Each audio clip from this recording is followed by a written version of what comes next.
नमस्कार। आज मैं फिर आपके सामने अपराध की एक और घटना लेकर आया हूँ। आज के अपराध की घटना हालिया है, हाल फिलहाल की है। प्रदेश है मध्य प्रदेश, जिला है इंदौर। इंदौर जिले में शहर का एक थाना है राजेंद्र नगर। कस्बा भी है, कस्बा या मोहल्ला है या बाजार है राजेंद्र नगर की। राजेंद्र नगर में एक डॉक्टर, बड़े डॉक्टर डॉक्टर सुनील साहू की क्लिनिक है।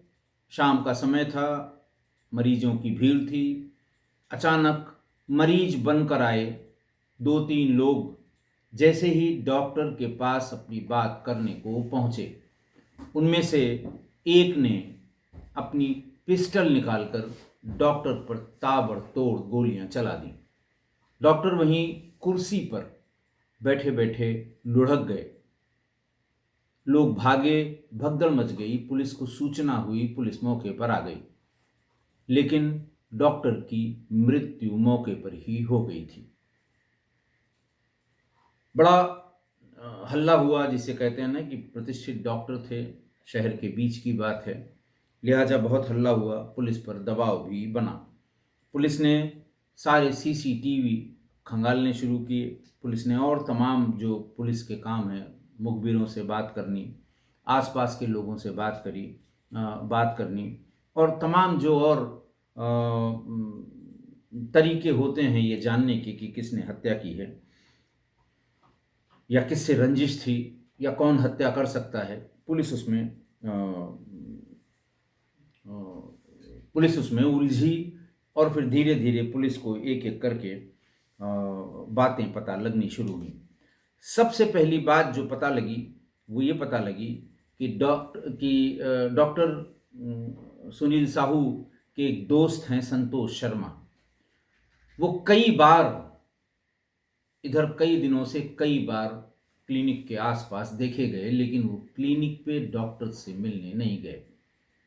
और अंतिम बार जिस दिन यह हत्या हुई, उस दिन वो घटना से कई घंटे पहले दो तीन लोगों के साथ ही बाजार में अगल बगल की दुकानों पर बैठे हुए पाए गए थे। कॉल डिटेल्स खंगाली गई सबकी, तो ये पता लगा कि डॉक्टर की पत्नी सोनाली से संतोष शर्मा की बहुत लंबी लंबी और बहुत दिनों से बात चल रही थी।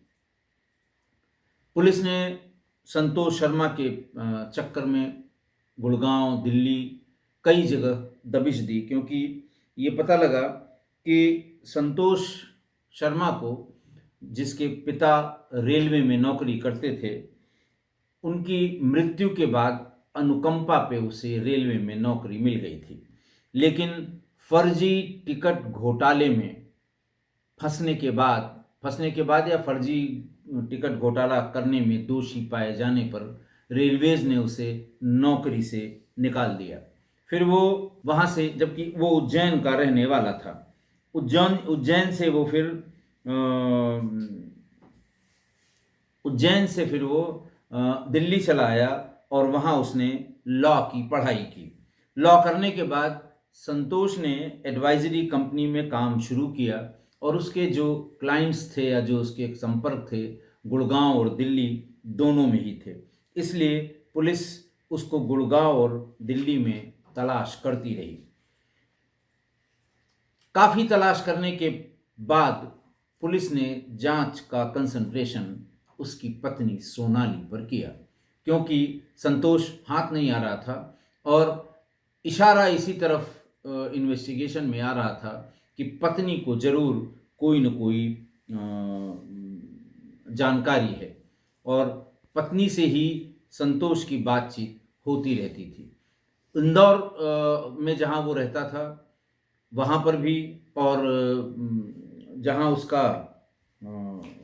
घर था उज्जैन में, वहाँ भी वो फरार था। दोनों जगह नहीं था, तो इसलिए पुलिस को और शंका हो रही थी। इसी बीच में जब पत्नी से बहुत गहन पूछताछ हुई, गहन पूछताछ क्या, कई राउंड में पूछताछ के बाद जब पुलिस को ये लगा कि ये इस तरह नहीं बताएगी, तो वही पुलिस के जो अपने तरीके हैं, जो विशिष्ट श्रेणी की पूछताछ है, वो हर श्रेणी की पूछताछ महिला कांस्टेबल और महिला सब इंस्पेक्टर के सुपरविजन में की गई। तो बात खुलकर सामने आई कि उसने ये बताया कि उसने संतोष से इसे अपने रास्ते से हटाने के लिए कहा था और संतोष ने ही अपने दोस्तों के साथ मिलकर इस घटना को अंजाम दिया था। जो शूटर पकड़े गए वो उसको जो पेशगी थी, जो भाड़ा था, जो पैसा था, जो एडवांस था, वो संतोष ने ही दिया था। ये सारी बातें होने के बाद पुलिस ने सबसे पहले डॉक्टर सुनील की पत्नी सोनाली, उसके जो शूटर थे मित्र थे मनोज उर्फ सुमन उर्फ संग्राम, ये दोनों इन तीनों को पुलिस ने गिरफ्तार कर लिया और फिर इन्हीं की निशानदेही पर हत्याकांड के 2 शूटर्स उत्तर प्रदेश से गिरफ्तार किए गए। उनकी पहचान हुई प्रकाश यादव और हुल्लन यादव, जो अलीगढ़ के रहने वाले थे।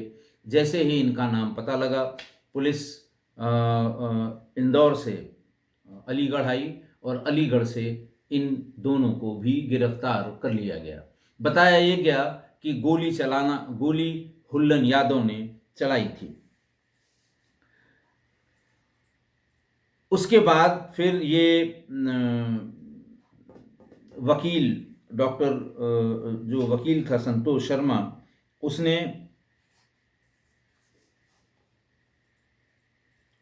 सोमवार को कोर्ट में सरेंडर किया और कोर्ट से उसे रिमांड पर राजेंद्र नगर की पुलिस ने रिमांड दिया है और रिमांड पर वो राजेंद्र नगर लाया गया, जहां से उससे पूछताछ हुई। ये सारी बात एसीपी रुबीना मिजवानी ने प्रेस को बताई और उन्होंने ही पूरे घटनाक्रम और इस घटना के पीछे जो कुछ हुआ था वो पूरी बात उन्होंने बताई थी। प्रेस कॉन्फ्रेंस में जो उन्होंने बताया कि डॉक्टर का अपनी पत्नी से शादी के कुछ दिन बाद ही विवाद होने लगा। पत्नी ने ही अपने पति सुनील साहू को रास्ते से हटाने की योजना बनाई। उसके साथ वो योजना भी उसने संतोष के कहने पर या संतोष के साथ मिल बैठकर बनाई। संतोष ने अपने दोस्त संग्राम सिंह और गुलशन यादव को 1.5 लाख रुपए भाड़े के हथियारों को अरेंज करने के लिए दिए और वो पैसे उन दोनों अपराधियों को, प्रकाश और हुल्लन को, जो अलीगढ़ के थे, उनको पैसे दिए गए। दरअसल प्रकाश यादव, डॉक्टर सुनील साहू और संतोष शर्मा, ये तीनों ही आपस में दोस्त थे। एसीपी ने जो प्रेस कॉन्फ्रेंस में बताया वो ये बताया कि मनोज उर्फ संग्राम सिंह उर्फ सुमन सिंह वकालत की तैयारी इसी के साथ कर रहा था, संतोष के साथ, और सुमन सिंह के माध्यम से ही संतोष शर्मा ने दोनों शूटर्स से संपर्क करके उन्हें सुपारी दी थी। इस तरह से इसके हाजिर होने के बाद, न्यायालय में आत्मसमर्पण करने के बाद, ये अंतिम व्यक्ति था। बाकी 4 लोग पहले गिरफ्तार हो चुके थे। कुल 5 लोगों की गिरफ्तारी पुलिस ने आरोपी बनाकर की है और पूरा जो ये कहते हैं ना कि सब कुछ सारा प्लान पत्नी सोनाली ने ही बनाया था। ये बताया गया कि संतोष से सोनाली के पुराने संबंध थे, शादी से पहले के, लेकिन संतोष कुछ करता नहीं था। उसकी रेपुटेशन बहुत खराब थी। सारे जगह शहर में ये हल्ला भी हो गया था कि इसने फर्जी रेलवे टिकट का बहुत बड़ा एक रैकेट चला रखा है। फिर उसमें पकड़ा गया और उसके बाद फिर वो लॉ करने के लिए चला गया। उसकी संगत बहुत अच्छे लोगों से नहीं थी और जैसे ही फिर घर वालों ने डॉक्टर सुनील साहू वाली शादी का जिक्र किया गया, वैसे ही सोनाली फौरन डॉक्टर सुनील साहू से शादी करने को तैयार हो गई। शादी हो गई, वो विदा होकर सुनील साहू के यहाँ आ गई, लेकिन संतोष शर्मा से संपर्क उसने नहीं छोड़ा। संतोष शर्मा से न दूर हुई, न उससे संपर्क करना छोड़ा। लेकिन इसी बीच में डॉक्टर सुनील शर्मा को कुछ न कुछ सुनील साहू को कुछ न कुछ शंका जरूर हो गई। जो जब भी आप किसी घर के नए परिवार के नए सदस्य में कुछ असामान्य गतिविधि वो करने लगे तो निगाह जाना स्वाभाविक है। डॉक्टर की भी निगाह गई। डॉक्टर ने इसका पता करना शुरू किया और फिर जब उसे ये पता लगा कि गाहे बगाहे वो संतोष से बाजार में किसी न किसी जगह मिलने जाती है, तो उसने उससे पूछताछ की। पूछताछ में वो बिल्कुल जैसे उबल पड़ी कि इस तरह के सवाल नहीं पूछे जाते, इस तरह की बातें। लेकिन दोनों में इस चीज़ को लेकर तनातनी हुई। चूंकि संतोष शर्मा को भी सुनील साहू जानते थे, तो उसको भी बुलाकर उसे भी ये कहा गया कि आइंदा से कभी न मेरे घर आओगे, न मेरी पत्नी से किसी तरह की कोई बात करोगे। जब दोनों को ये पता लग गया, यानी सोनाली को भी, डॉक्टर की पत्नी, और सोनाली के प्रेमी संतोष को भी, कि अब डॉक्टर को ये पूरी बात जानकारी हो गई है, तो इसी बीच में दोनों ने बैठ के इसके मारने का प्लान बनाया। प्रकाश यादव के जरिए उसने उन दोनों शूटर्स से, अलीगढ़ के दोनों शूटर से संपर्क किया और फिर इसकी हत्या करवा दी। आज की घटना देखिए, आज की घटना की जो नायिका है, अगर आप देखें तो वो मृतक डॉक्टर साहू की पत्नी सोनाली है। सोनाली के संतोष शर्मा से पहले से ही संबंध थे, मैंने आपको बता दिया। और शादी के बाद भी जब उसकी शादी डॉक्टर सुनील साहू से हो गई, तो ये प्रेम संबंध उसी गति से चलते रहे जिस गति से शादी के पहले ये संबंध चल रहे थे। और ऐसे संबंधों का जो विवाहेतर संबंध हैं या विवाह के तुरंत बाद के जो संबंध हैं, उसको अगर कोई ये सोचे कि मैं इतना चोरी छिपे इस संबंधों को चला रहा हूँ, तो वो गलतफहमी में है। ऐसे संबंधों का पता लगना ही होता है, और यही हुआ कि ये संबंध जो संतोष और सोनाली के थे उसका पता लग ही गया। क्योंकि जब किसी की भी नई नई शादी हो और पत्नी का कुछ असामान्य व्यवहार हो, बिल्कुल नई सदस्य है उस परिवार के लिए, लेकिन फिर भी व्यवहार में कुछ असामान्यता दिखाई दे, तो किसी को भी शक होना लाजमी है। लिहाजा डॉक्टर को भी शक हो गया और डॉक्टर ने अतिरिक्त सतर्कता दिखाई और पत्नी के बारे में पता करना शुरू किया, और जल्दी ही पता लग गया। देखिए, डॉक्टर के कॉन्ट्रैक्ट्स बहुत होते हैं। मरीज है, मरीज डॉक्टर को भगवान की तरह समझता है। जिसकी बहुत ज़्यादा प्रैक्टिस है, उसके यहाँ हर तरह के मरीज आते हैं, अच्छे भी, बुरे भी, बड़े भी, छोटे भी।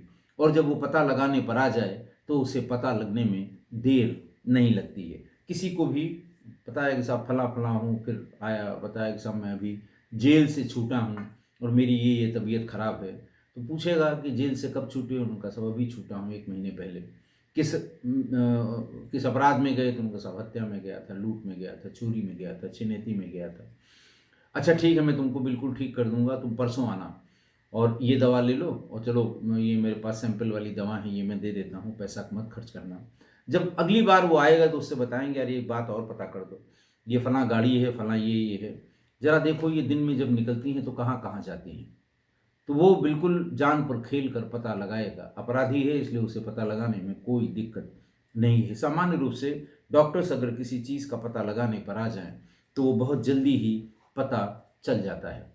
डॉक्टर को ये बात भी समझ में आ गई कि जैसे ही वो क्लिनिक के लिए निकलता था, उसकी पत्नी सोनाली किसी न किसी बहाने मार्केट कह के जाया करती थी, ये लेना है, वो लेना है।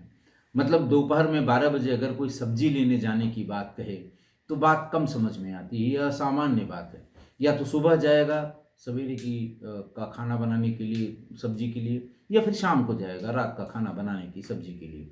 12 बजे सब्जी लेने के लिए निकलना, और रोज़ 12 बजे, ऐसा कोई काम नहीं था जिसमें शाम को बिजी हो, इसलिए सवेरे दिन में 12 बजे सब्जी लेने जा रही हो, तो ऐसा भी कोई काम नहीं था। तो ये सब शक के बहुत ढेर सारे आधार थे। तो फिर जब उसे अच्छी तरह से ये पता लग गया कि जब जाती है तो अक्सर ये संतोष शर्मा से कभी किसी कॉफ़ी हाउस में, कभी किसी रेस्टोरेंट में, कहीं न कहीं उससे मुलाकात करती है, तो डॉक्टर सुनील साहू का भी पारा चढ़ गया। उसने ऐसे ही एक ट्रिप से वापस आने पर अपनी पत्नी से इसकी पूछताछ की। परसों यहाँ गई थी, नरसों वहाँ गई थी, वहाँ देखी गई, ये सुनते ही वो हतप्रभ नहीं हुई, बौखला गई और उसने झगड़ा करना शुरू किया अपने पति सुनील साहू से। बार बार इसी तरह की बात होती थी। फिर उसने 2-4 दिन उसे इस तरह से मना करने के बाद कि अब मेरे निकलने तक कहीं नहीं जाएंगी, आपको कोई ज़रूरत है तो आप बताइए, मैं मंगा दूंगा, लेकिन आप घर से बाहर नहीं निकलेंगी। जब निकलना होगा हम शाम को क्लिनिक करके आएंगे, उसके बाद अगर आपको कहीं चलना है तो आप चलें। लेकिन इस बात से बहुत ज़्यादा खटास हो गई। तब उसने संतोष शर्मा को भी एक दिन बुलवा के तंबीह की कि खबरदार, इस तरह की हरकत मुझे ठीक नहीं लग रही है। और जब उसको भी धमका दिया डॉक्टर ने, तो दोनों फिर एक साथ उनकी बात हुई या मिले और उन्होंने कहा कि डॉक्टर बहुत प्रभावशाली है और अगर अभी इसे नहीं रोका गया तो ये किसी न किसी का नुकसान कर देगा। फिर क्या था, संतोष शर्मा को ये कहा गया, सोनाली ने कहा कि इसको हर हाल में अपने रास्ते से हटाना है। संतोष शर्मा ने भी अपने दोस्त से संपर्क किया, प्रकाश से संपर्क किया। प्रकाश के अलावा भी उसने जो मैंने बताया नाम, उससे संपर्क किया, सुमन सिंह, और फिर 2 शूटर से अलीगढ़ में उनको पैसा दिया 1.5 लाख रुपए और उनसे ये काम करने को कहा गया। और दोस्तों के माध्यम से जो 2 उसे भाड़े के हत्यारे मिल गए, उन्होंने उसका काम भी कर दिया।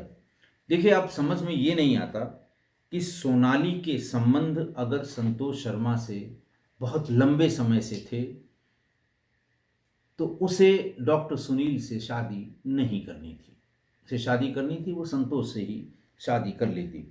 और अगर डॉक्टर साहब से शादी कर ही ली तो संतोष के संपर्क में क्यों बनी रही। देखिए, ये है जो कशमकश होती है किसी महिला के भीतर, किसी लड़की के भीतर, चालाकी कह लीजिए या कशमकश कह दीजिए, कि वो एक से शादी कर नहीं पा रही है, प्रेम संबंध उसी से हैं। दूसरे से शादी कर ली तो पहले वाले से संबंध तोड़ नहीं पा रही है, छोड़ नहीं पा रही है, दूर नहीं हो पा रही है। देखिए, मैंने अपराध की अलग अलग घटनाओं में बहुत बार बताया है कि किसी लड़के या लड़की से अगर शादी से पहले कोई संबंध है और फिर ये 2 शादियां जो उसकी पत्नी हुई या पत्नी का पति हुआ, राजी खुशी से शादी हुई है, तो दोनों को ही अपने पुराने संबंधों से दूर हो जाना चाहिए।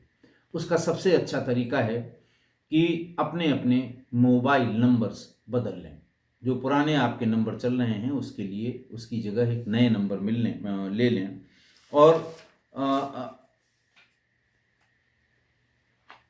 क्योंकि ये बात सही है कि अगर आपके पुराने नंबर हैं तो पुराने संपर्क भी आपको गाहे बगाहे बीच में आपको टटोलते रहेंगे, आपसे बात करते रहेंगे, जानने की कोशिश करेंगे। तो सबसे अच्छा तरीका ये है कि भाई, अब मेरी शादी होने वाली है, लड़के ने कहा था अब मेरी शादी होने वाली है, अब तुम लोग कोई फ़ोन नहीं करोगे, मैं अपना फ़ोन नंबर बदल रहा हूँ जो अभी तुम्हें नहीं दूंगा। मेरे घर वालों के पास होगा वो नंबर, मेरी पत्नी और मेरे ससुराल वालों के पास होगा। यही बात लड़की के लिए भी कि अपना बदल लिया और पुराने जो ये राहु केतु हैं और शनिचर लोग हैं, इनसे पीछा क्या छुड़ाना है, इनसे दूर होने की कोशिश करनी चाहिए। कि वो दोनों ये जानते हैं इस बात को कि अगर पुराने संपर्क फ़ोन करेंगे, बात करेंगे, मैसेज करेंगे, तो वो उनको बात करने के लिए मना नहीं कर पाएगा या मना नहीं कर पाएगी। तो बेहतर है कि अपना अलग फ़ोन नंबर ले लें, क्योंकि अगर वो बात करते रहेंगे तो वो जो पुराने संबंध हैं वो नए जीवन में खटास पैदा करते रहेंगे किसी न किसी कारण से। शादी हुई है नई नई, अचानक किसी का फ़ोन आ गया, पत्नी को छोड़कर आप बाहर बात करने गए, किसी का भी फ़ोन हो, मान लिया आपके फैमिली डॉक्टर का ही फ़ोन हो, लेकिन पत्नी के मन में शंका उत्पन्न होगी। ऐसे ही पति पत्नी नई शादी है, बैठे हुए हैं, किसी का फ़ोन आया और अचानक पति के सामने ही पत्नी ने वो फ़ोन काट दिया या उसे कोई मैसेज कर दिया। पति उसे देख रहा है, उसके मन में भी शंका पैदा होगी। लिहाजा इन सब चीज़ों से शंका क्यों पैदा करानी किसी के मन में, इससे दूर रहना चाहिए, क्योंकि यही छोटी छोटी बातें आपके जीवन में खटास पैदा करेंगी। सोनाली संतोष से पुराने संबंध निभा रही थी, पर शादी नहीं करना चाहती थी क्योंकि वो जानती थी कि संतोष कुछ नहीं करता और समाज में उसकी रेपुटेशन बहुत अच्छी नहीं है और जीवन यापन के लिए पैसों की ज़रूरत है, इसमें कोई दो राय नहीं है। और उसने जैसे ही डॉक्टर की शादी का प्रपोज़ल आया फौरन हाँ कर दी, क्योंकि उसके पास पैसा था, शानो शौकत थी, शोहरत थी। तो इन चीज़ों की तरफ झुकाव हुआ कि उससे शादी करके कुछ नहीं मिलना है, उसकी ये रेपुटेशन है, वो कुछ करता भी नहीं है और डॉक्टर बढ़िया आदमी है, बड़ा आदमी है, उसकी आम शोहरत बहुत अच्छी है, पैसे की कोई कमी नहीं है, हम वहाँ आराम से रहेंगे। तो ये जो ऊहापोह की स्थिति है कि पुराने संपर्क या पुराने लड़का या लड़की को न छोड़ पाना और अपनी ज़िंदगी का जो उसे जो जो सपना है वो नए संपर्क में या नई शादी में उसे ढूंढना या पूरा करने की कोशिश करना, तो यही सांप छछूंदर की गति है और इसी गति ने सोनाली को जेल पहुंचा दिया। दो नावों पे पैर रख कर चल रही थी सोनाली, लिहाजा डूबना ही था। कहते हैं कि धोबी का कुत्ता न घर का न घाट का, इसीलिए अपनी निष्ठा, अपनी एकाग्रता सिर्फ एक ही रास्ते पर चलने की रहनी चाहिए। धोबी का कुत्ता न घर का न घाट का, इसके बारे में मैं एक टिप्पणी पढ़ रहा था आशुतोष राणा जी की। उन्होंने कहा भाई धोबी का कुत्ते से कोई संबंध नहीं है, ये मुहावरा किसी वजह से गलत हो गया है।